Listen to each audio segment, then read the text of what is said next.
રાહુલ ગાંધીની ભારત જોડો ન્યાય યાત્રા આજે ગુજરાતમાં પ્રવેશ કરશે। 1 કલાક બાદ રાહુલ ગાંધીની ગુજરાત યાત્રા ગુજરાતમાં પહોંચશે। કોંગ્રેસના કાર્યકરોમાં ઉત્સાહ। 1 કલાક બાદ ગુજરાતમાં રાહુલની ન્યાય યાત્રાનો પ્રવેશ થશે।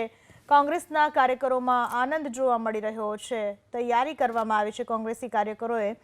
રાહુલ ગાંધીની ભારત જોડો ન્યાય યાત્રાની આજથી ગુજરાતમાં એન્ટ્રી। બપોરે 3 વાગે દાહોદ જિલ્લાના ઝાલોદમાંથી રાહુલ ગાંધીની ન્યાય યાત્રા ગુજરાતમાં પ્રવેશ કરશે। કોંગ્રેસના સિનિયર નેતાઓ અને કાર્યકરો સ્વાગત કરશે। ભારત જોડો ન્યાય યાત્રા ગુજરાત રાજ્યમાં 4 દિવસમાં 7 જિલ્લાઓમાં 400થી વધુ કિલોમીટરનો પ્રવાસ કરી 10મી માર્ચના રોજ મહારાષ્ટ્ર રાજ્યમાં પ્રવેશ કરશે। ભારત જોડો ન્યાય યાત્રામાં રાહુલ ગાંધી ગુરુ ગોવિંદજીના કંબોઈધામ, પાવાગઢ તળેટી મંદિર, હરસિદ્ધિ માતાજી મંદિર, રાજપીપળા, બારડોલીના સ્વરાજ આશ્રમ સહિતના ઐતિહાસિક અને વંદનીય સ્થળોની મુલાકાત લેશે। રાહુલ ગાંધી ભારત જોડો ન્યાય યાત્રા દરમિયાન ગુજરાતમાં 6 પબ્લિક મિટિંગ, 27 કોર્નર મિટિંગ કરશે।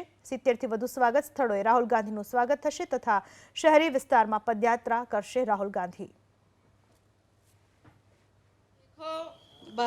ભાજપની ભ્રષ્ટાચારી સરકારમાં બધાએ લાઈન લગાવી છે।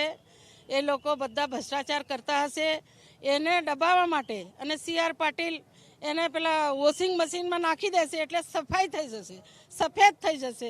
કોંગ્રેસમાં છે ત્યારે કાળા છે, એટલા માટે આ લોકોએ પગલું ભર્યું છે। અને જ્યારે લોકસભાની ચૂંટણી એટલે રાજ્યસભામાં ગયા ત્યારે અમે લોકો ધારાસભ્ય હતા જ। નારણભાઈની વાત કરો। હા, નારણભાઈની વાત કરું છું। ત્યારે અમે ધારાસભ્ય હતા જ। 6 વર્ષ સુધી કોઈને ગ્રાન્ટ ના આપી। 35 કરોડ રૂપિયા આયા, કોને આપ્યા? અને આપે તો લિસ્ટ બતાવે, બરાબર?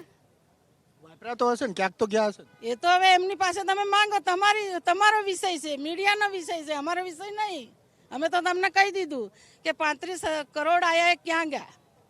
અને આદિવાસી વિસ્તારના હતા કે નહીં? તો આદિવાસી વિસ્તારને નહીં આપ્યા અને ભાજપમાં જતા રહ્યા તો કંઈક તો હશે। એમનો પુત્ર ગયો છે યુવાન, એ નગરપાલિકાના પ્રમુખ હતા, નગરપાલિકામાં ભ્રષ્ટાચાર કર્યો છે એટલે ગયા। મેં ભ્રષ્ટાચાર કર્યો નથી। ચંદ્રિકા બારિયાની સ્લેટ કોરી છે એટલે મને કોઈ હલાવી ન શકે। તો એ લોકો કેમ જાય? જેટલા જાય છે કોંગ્રેસમાંથી મોટા નેતાઓ એટલા બધા ભ્રષ્ટાચારી છે। પોતાનું વિચારે છે, નાની પ્રજાનું નહીં વિચાર્યું। એમને મત આપે એમનું નહીં વિચાર્યું। જ્યારે મને એમ થાય છે કે મારો આદિવાસી ભાઈ નાનામાં નાનો ગરીબ મને 1999થી જીતાડીને અહીંયા સુધી લાવ્યો તો હું કેમ છોડું? મારા ભાઈને કંઈ તકલીફ પડતી હોત ને ચંદ્રિકાબેન પાર્ટી બી છોડ દે, ઘેર બેસશે, પણ નાનો કાર્યકર મારાથી છૂટી શકે નથી।